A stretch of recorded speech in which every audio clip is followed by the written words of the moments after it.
Welcome back to another video. तो आज की ये वीडियो फ्लटर के नाम पे हम फ्लटर के बारे में जानेंगे कि फ्लटर आखिरकार क्या चीज़ है, क्या टूल है या जो भी है, क्या लैंग्वेज है वगैरह। जो भी अगर लैंग्वेज है तो क्यों है, लैंग्वेज नहीं है तो क्यों नहीं है, और इसके बारे में सब कुछ जानेंगे हम।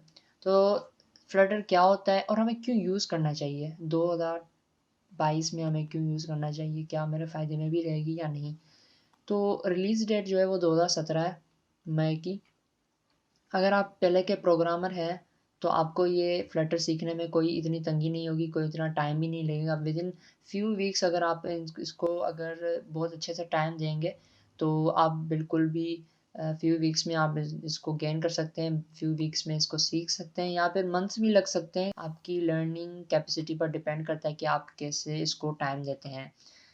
एंड्रॉयड स्टूडियो और विजुअल स्टूडियो जो दो आईडीज़ हैं, ये दो जो है वो रिकमेंडेड की गई हैं फ्लटर की तरफ से, फ्लटर की जानिब से। एंड्रॉयड स्टूडियो और विजुअल स्टूडियो, ये दो आईडीज़, अगर आप इन दोनों पर अगर फ्लटर की कोडिंग करते हैं तो आपको बहुत ही आसानी होगी। डिफरेंट मेथड्स, क्लासेस वगैरह आपको बिल्ट इन बहुत सारे मिलेंगे। तो एंड्रॉयड स्टूडियो और विजुअल स्टूडियो तो आपके लिए बेस्ट रहेंगे with respect to Flutter developers. Native and cross platform. तो क्रॉस प्लेटफॉर्म और नेटिव को जानना है आपने, फिर ही आपको पता चलेगा कि फ्लटर की असल हकीकत क्या है। नेटिव का मतलब ये होता है कि अगर आप एक सिंगल कोड लिखें, कोई भी अगर आप एप्लीकेशन बनाते हैं तो वो सिर्फ एंड्रॉयड में ही चलेगी। जैसा कि यहाँ पर ग्रीन टिक आपको दिखाई दे रहा है और 3 बाकी जो हैं वो रेड दिखाई दे रहे हैं, मतलब कि इनमें नहीं चलेगा। iOS में, विंडोज़ में आपकी जो एप्लीकेशन होगी वो नहीं चलेगी। लेकिन जब आप एंड्रॉयड में चलाएंगे तो चल जाएगी। ऐसा कोड, ऐसा एप्लीकेशन या ऐसा कोड आप जो सिर्फ एंड्रॉयड में रन हो, तो वो होता है नेटिव। आप जावा में बनाते हैं या कोटलिन में बनाते हैं कोई एप्लीकेशन, वो सिर्फ एंड्रॉयड में ही चलती है, तो इसका मतलब ये है कि जावा जो है वो नेटिव लैंग्वेज हो गई। जावा जो है वो नेटिव लैंग्वेज है। अगर आप स्विफ्ट में कोई एप्लीकेशन बनाते हैं तो वो सिर्फ iOS में ही चलेगी, लेकिन मैक ओएस, विंडोज़, एंड्रॉयड में नहीं चलेगी। इसका मतलब ये होगा कि ऐसी लैंग्वेज जो सिर्फ एक ही प्लेटफॉर्म पर एप्लीकेशन को इंस्टॉल करे, एप्लीकेशन को रन करवाए, तो वो आपकी होती है नेटिव लैंग्वेज। जैसे कि जावा हो गई, सिर्फ एंड्रॉयड में ही चलेगी उसकी एप्लीकेशन, तो ये नेटिव लैंग्वेज हो गई। स्विफ्ट हो गई, वो सिर्फ iOS में ही चलेगी, वो नेटिव लैंग्वेज हो गई। मैक के लिए अलग लैंग्वेज होगी, विंडोज़ के लिए अलग से लैंग्वेज होगी। जबकि क्रॉस प्लेटफॉर्म का मतलब ये है कि एंड्रॉयड, iOS, मैक, विंडोज़ में सब में चलेगी एक सिंगल कोड। जैसा कि यहाँ पर आपने एक सिंगल एप्लीकेशन आप बनाएंगे तो वो जो है एंड्रॉयड, iOS, मैक ओएस और विंडोज़ में सब में चल जाएगी। तो इसका मतलब ये हुआ कि वो क्रॉस प्लेटफॉर्म है, डिफरेंट प्लेटफॉर्म्स पर चल जाएगी एप्लीकेशन। तो फ्लटर का कोड ऐसा है कि अगर आप एक मरतबा कोडिंग करते हैं फ्लटर में तो वो एंड्रॉयड में भी चलेगी, iOS में भी चलेगी, मैक में भी चलेगी, विंडोज़ में भी चलेगी और लाइनक्स में भी चलेगी, और अदर जो भी ऑपरेटिंग सिस्टम से सब में चलेगी। तो ये होता है क्रॉस प्लेटफॉर्म। जबकि नेटिव सिर्फ एक ही प्लेटफॉर्म पर चलाता है, क्रॉस प्लेटफॉर्म सारे प्लेटफॉर्म्स पर आपको एप्लीकेशन चलाने के एप्लीकेबल होता है। जैसा कि फ्लटर में आप कोडिंग करेंगे तो एंड्रॉयड में और बाकी जो भी ओएस है सब में चलेगी। सबसे बड़ा फ़ायदा तो हमें फ्लटर का यही हो गया। तो अब जानते हैं कि फ्लटर असल में क्या है। फ्लटर जो है वो एक open source UI software development kit है।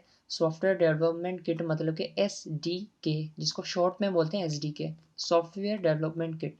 Open source UI, open source है, कोई भी यूज़ कर सकता है। गूगल की तरफ से ये दिया गया है। जो ये है क्रॉस प्लेटफॉर्म है फ्लटर। जैसा कि मैंने आपको पिछले पेज पर भी बताया कि क्रॉस प्लेटफॉर्म का मतलब क्या होता है। तो फ्लटर जो है वो क्रॉस प्लेटफॉर्म है, एक ही सिंगल कोड डिफरेंट प्लेटफॉर्म्स पर चलाने के लिए एप्लीकेबल होता है। डार्ट एक लैंग्वेज होती है, डार्ट, उसकी हेल्प से हम फ्लटर को यूज़ करते हैं। फ्लटर एक लैंग्वेज नहीं है, ये आपको बात ध्यान में रखनी है कि फ्लटर जो है वो एक एसडीके है, सॉफ्टवेयर डेवलपमेंट किट है, जो कि डार्ट लैंग्वेज की हेल्प से यूज़ किया जाता है। फ्लटर की जो फाइल होगी या डार्ट की फाइल भी आप बोल सकते हैं, वो डॉट डार्ट उसके लास्ट में होगा एक्सटेंशन। जैसा कि आप देखते हैं कि जावा की जो फाइल होती है उसमें डॉट जावा होता है एक्सटेंशन उसका, और सी प्लस प्लस में अगर आप देखेंगे तो सी.cpp उसका एक्सटेंशन होता है। ऐसे ही करके फ्लटर की फ़ाइल जो होगी, यहाँ पे डार्ट फाइल जो आप बोल सकते हैं, तो उसकी जो एक्सटेंशन होगी वो डॉट डार्ट होगी। फ्रंट एंड और बैक एंड जो होती है वो एक ही फाइल में होगी, डॉट डार्ट की एक ही फाइल होगी। डॉट डार्ट से पहले फाइल का नाम होगा, वो कुछ भी हो सकता है। तो उसी फाइल के अंदर आप फ्रंट एंड भी करेंगे, बैक एंड भी करेंगे। इसका मतलब ये है कि आप अगर कोई बटन बनाते हैं, उस बटन की जो कोडिंग होगी वो उसी फाइल में होगी, और उस बटन को क्लिक करने से क्या एक्शन परफॉर्म होना चाहिए तो वो भी उसी फाइल में ही होगा, वो अलग से फाइल में नहीं होगा। अगर आप जावा के बैकग्राउंड से हैं तो आपको मालूम ही होगा कि फ्रंट एंड और बैक एंड के लिए अलग अलग फाइल्स होती हैं। एक डॉट XML फाइल होती है फ्रंट एंड के लिए, और डॉट जावा होती है बैक एंड के लिए। दो दो फाइल्स होती हैं अलग अलग, फ्रंट एंड के लिए अलग, बैक एंड के लिए अलग। जबकि फ्लटर में ऐसा नहीं है, सिर्फ सिंगल ही फाइल होगी।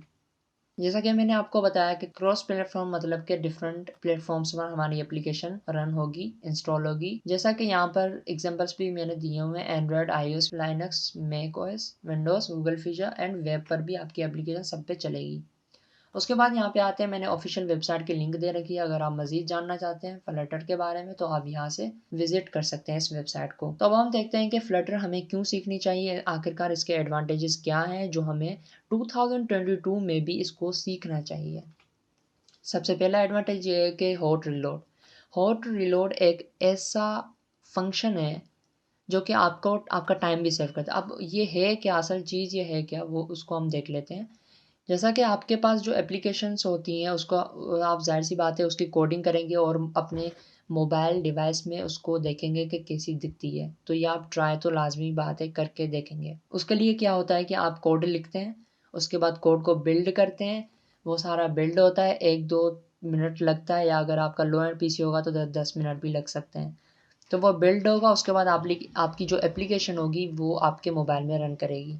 तो अगर आप फिर से थोड़ी बहुत चेंजिंग करते हैं, फिर से आपको बिल्ड करना पड़ेगा, फिर मोबाइल में चलाना पड़ेगा, फिर से थोड़ी चेंजिंग करेंगे, फिर से आपको बिल्ड करना पड़ेगा 1-2 मिनट का, या फिर 10 मिनट भी लग सकते हैं। तो फिर से आप अपनी डिवाइस में उसको चेक करेंगे।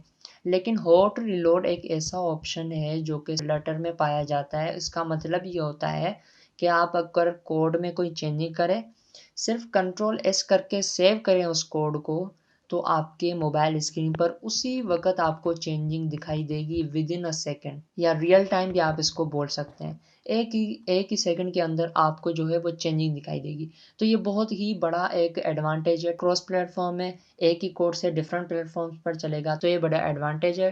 जैसा कि यहाँ पर टाइम सेविंग पॉइंट एक दी गई है, तो ऊपर जो 2 पॉइंट्स हैं, हॉट रिलोड, क्रॉस प्लेटफॉर्म, इन दोनों को अगर हम देखें तो टाइम सेविंग तो इन दोनों पॉइंट से तीसरी पॉइंट बन जाती है। टाइम सेविंग, टाइम ही बचता है इनसे हमारा। Same performance as native language, जैसा कि मैंने आपको बताया कि नेटिव सिर्फ एक ही प्लेटफॉर्म के लिए होती है। तो अगर नेटिव लैंग्वेज में हम कोई एप्लीकेशन बनाते हैं वो सिर्फ एक ही प्लेटफॉर्म पर चलती है, और जो है हमारी क्रॉस प्लेटफॉर्म में अगर हम बनाते हैं तो वो डिफरेंट प्लेटफॉर्म्स पर चलती है। तो सवाल ये आता है कि इसकी परफॉर्मेंस पर क्या इफ़ेक्ट पड़ता है। क्या जो क्रॉस प्लेटफॉर्म होती है उसकी परफॉर्मेंस कम हो जाती है क्योंकि वो डिफरेंट प्लेटफॉर्म्स पर भी चलाता है, सारे प्लेटफॉर्म्स पर चलाता है, तो क्या उसकी परफॉर्मेंस कम हो जाती है?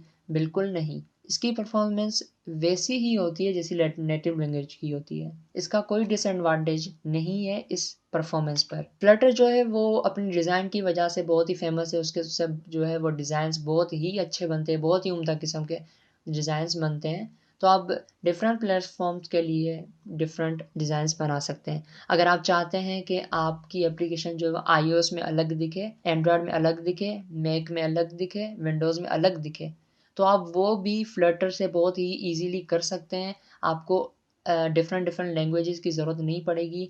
एक ही लैंग्वेज से आप डिफरेंट प्लेटफॉर्म्स पर आप डिफरेंट डिफरेंट भी दिखा सकते हैं, या फिर आप यूनिवर्सल डिज़ाइन भी बना सकते हैं जो कि सारे प्लेटफॉर्म्स पर एक ही दिखेगा। तो ये थी आज की वीडियो। अगर आपको पसंद आई हो तो इस वीडियो को लाइक कर दीजिए, चैनल को सब्सक्राइब कर दीजिए ताकि आपको भी ऐसी लेटेस्ट वीडियोस मिल सकें।